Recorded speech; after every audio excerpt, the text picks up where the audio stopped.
is my chair arms. So if you primarily or only read on like a Kindle or Kobo, you're not gonna have these issues, but I'm a book collector, so I definitely do as well, guys. I just want to let you guys know that I have revamped, first of all of the playlists on this channel, as well as my channel memberships. The lowest tier is now $3.99 US. I'm Canadian and I changed it to US because I have a lot of US that people said thank you so much watching my channel.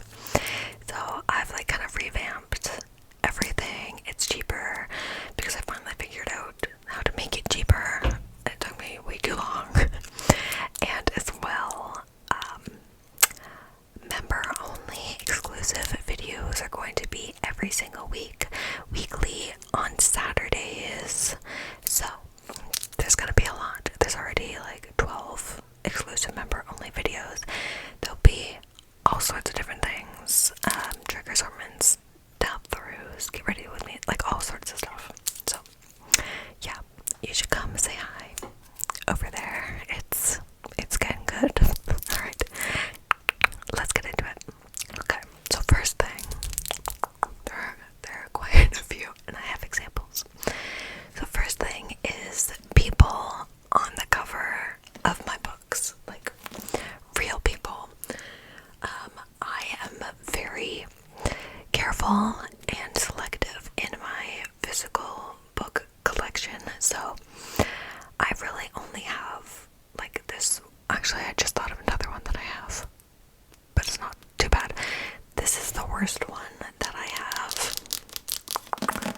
with the real person on the cover. It's The Host by Stephanie Meyer, the author of Twilight. This is like I guess this was made into a movie. So this is like if a book's made into a movie, there's always like a movie cover of the book, which that's a separate thing. I hate movie covers of books. Like, just give me the original artwork. I don't need to see the actors' faces on the book. Like, you've just straight up ruined it. So this is kind of a 2-in-1. But yeah, I'm just like not a fan. I've heard really good things about this book too. It's like a sci-fi. It might be dystopian too. I haven't read it, but it's pretty chunky. But yeah, like I've heard such good things, but literally the cover will ruin a book for me. I'm sorry, I will judge a book by its cover. It's that simple. And I've almost gotten rid of this book so many times simply for the cover and the fact that it's like a mass market edition, so it's smaller. The font's actually not like horribly small in it, but yeah, just not a fan. And saying that last thing brings me to another ick, if you will, and that is the small font in books. I know I have better examples of this on my shelves, but I looked through like a lot of my books and landed on this one, this series actually, the Inheritance Cycle. I think this is the first one by Christopher Paolini. Or is this the last one? I don't know, doesn't matter, but the font it actually doesn't look that small. It's pretty small. But yeah, I know I have better examples, but like small font, whoa. Look, I just noticed the page numbers are on the side. I've never seen that in my life. Obviously I haven't read these yet, but that's so weird. Anyways, yeah, small font, like it makes the book just less enjoyable to read. Like to physically read it is less enjoyable, and it hurts my eyes. Like I have bad eyes. I need to read glasses. I need to wear glasses when I read. And like I have an e-reader, and when I use it, I put the font pretty big so that I don't have to actually wear my glasses. But if I were to read this, I definitely would need my glasses. Okay, another thing is actually those two books, that it as well. But that is like on non-removable stickers on books. So I have a couple more examples here. This one's pretty bad for They Both Die at the End by Adam Silvera. Look at that. Like the cover is so nice and simple. Just like blue, black, and white, and then you had to freaking slap this giant thing on there. And yet you cannot remove it. Like that is just there. It just says includes a sneak peek at Infinity Sun. What even is that? That's not even part of this series. So it's another series of his, I guess. But like, no. Like your eye is just drawn towards that.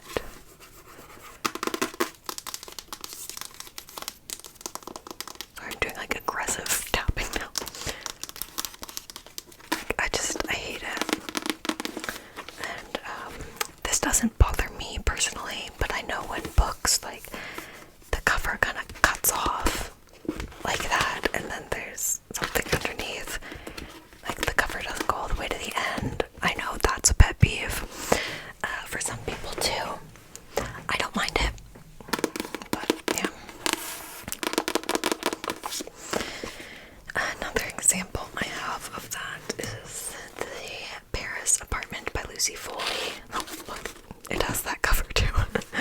This one's not as bad.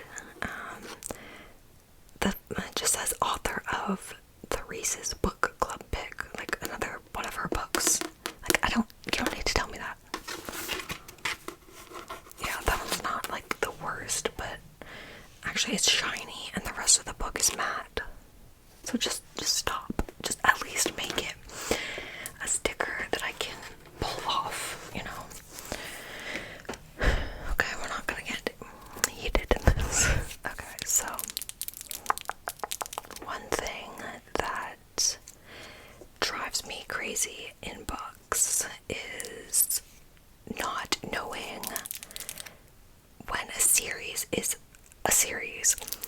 Like I'll see a really popular book or just in the bookstore and I see a book that catches my eye and I might want to buy that book, but I don't realize that it's like the second or third book in a series because it doesn't tell you anywhere on the book that it's part of a series. Even if it's like an interconnected standalone, like I still want to know because I will buy the other books. Like, don't worry about that, but it is just, it drives me insane. So I have a couple different examples of this. So I have some negative examples and some positive examples. So this is a negative example. This whole series, I don't know what the series is called, but the first one is From Bad to Cursed. Like all the covers, like they do go together. They're all like super cute. Nothing to do with the covers themselves, but nowhere on this does it say that there. Oh no, this is the first one.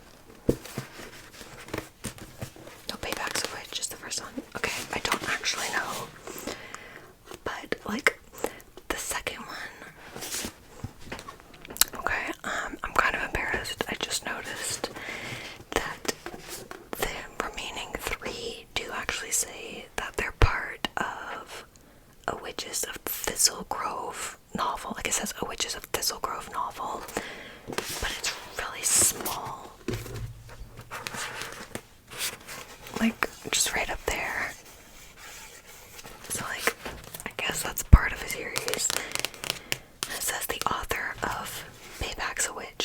this is like the first one, you know, like it put numbers on them or something. Like there's nothing on the spines or anything. So yeah, I'll admit that wasn't the best example.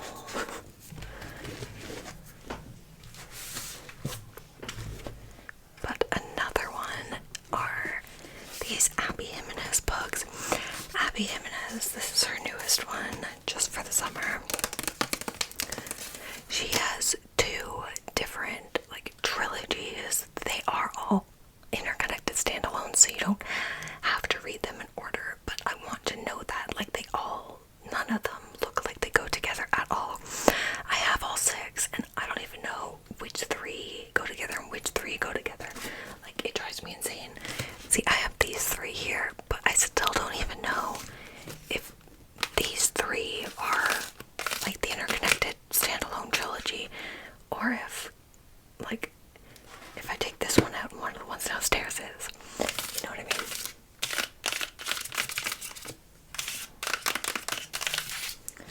Also, don't get me started on that. These 2 are from Book of the Month Club, and this one isn't. Yeah. It annoys me.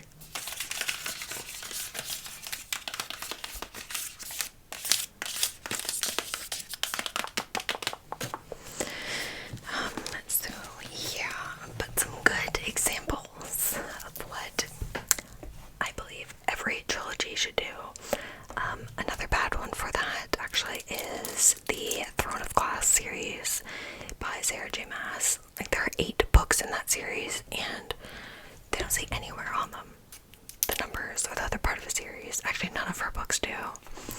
But like the Throne of Glass has a prequel one, like that would be like good to know kind of where that belongs, you know. But this is one series, the Shatter Me series, that does it very well. Literally on the spine it says book 1, second book, book 2. Oh my god, I know that this is the first book in the series, and what? Unravel Me is the second book in the series. Genius. Who would have thought that just putting book 1 and book 2 would tell me that they're part of a series? Like, that's all you need to do. That's it. And wow, these both have unremovable stickers. Wow, a lot of my books have that. Oh wow, these books also have the entire series on the inside, and they're in order. So yeah, this is good, this is helpful. One more example of this that I really, really love is this mirror. It's, I think, the Mirror Visitor series. This series is gorgeous. Look at these books.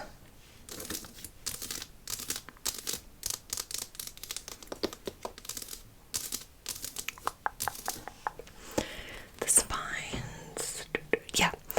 At the top of all of the spines, it says The Mirror Visitor, Book 1, Book 2, Book 3, and Book 4. So, right at the top on the spine there, they all have that. And not only on the spine, but they put in, like, really nicely on the cover, The Mirror Visitor, Book 1. And it does that for every single one of them. Up at the top. These covers are so pretty as well. I love these. But like it seems like such an easy thing to do. And it's so helpful.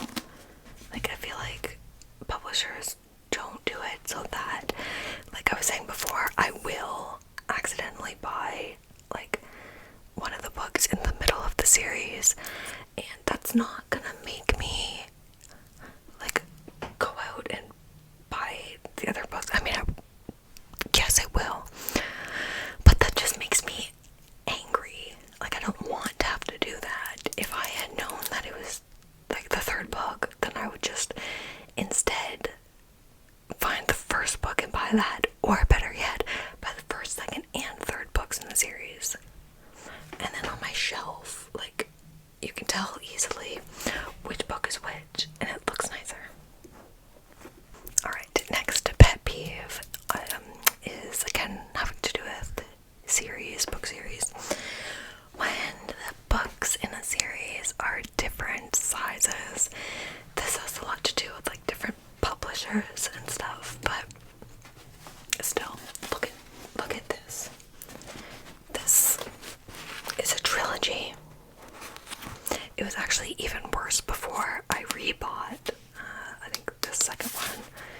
So the first two are like matte and have a cool kind of papery texture on them. And then the third one, where did okay, the first one I got from Book Outlet. Honestly, I think I got both of these from Amazon. So tell me why the third one, I'll move that in a second, is shiny, shorter, and the pages are completely different colors. Like ew. Makes me so mad. Like, what am I supposed to do about that? I don't want to try and buy the toll again, like the third one again. This is the Scythe series, by the way. Okay, so next ick has to do with having the hardcover of a book released. Typically, I know not every author does this, but typically the hardback of a book will release first, and then it's usually a year, an entire year, before they then release the paperback copy. So The Cruel Prince, this is the first in a trilogy. I bought this when it had already been out. Obviously the paperback was already out, but then I bought 2 and 3 as they were coming out, and they were just in hardcover. So now, like, they sit on my shelf like this, and they just look so stupid. Like, I hate that so much, and it happens so often. So now there's some series that I have that I'm literally waiting a year to get the paper copy because I have the first book in the paper copy, and I will not let that happen again. It drives me insane. Okay, so a couple last ones. This next one is honestly pretty specific to the Magnolia Parks series, because I don't really think I've seen this issue really anywhere else. But first of all, these books are massive. Like, this is a pretty typical paperback size, I would say, and look at how much bigger it is. It's at least a full inch larger. Because I read all of these physical books, and they're like a brick. The last one is so big. But the main thing is, like, it's so unnecessary because the margins in this book are massive. I feel like even the first book was worse. Like, the book does not need to be this large.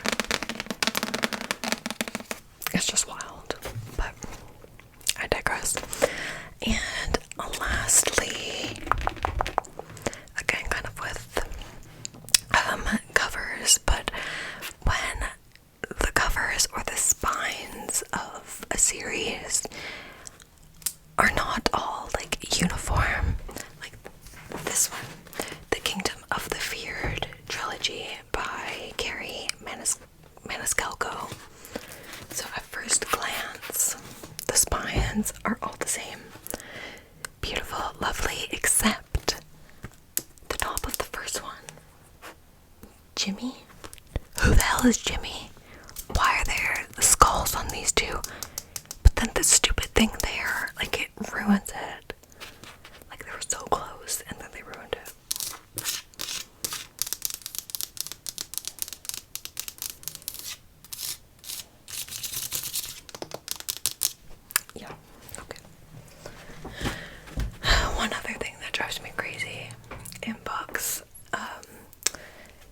this is not physical wise, just reading books is like super duper long chapters.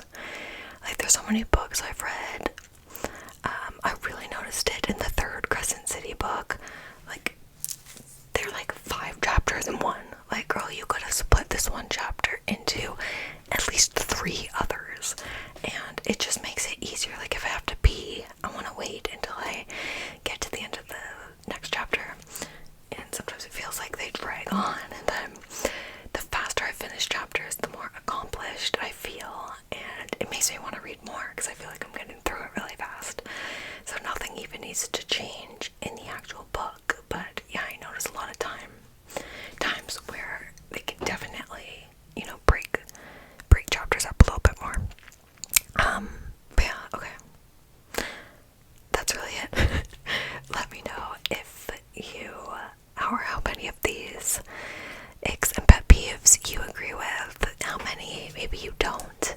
If I missed any things that bother you about books or just reading in general, I would love to hear them.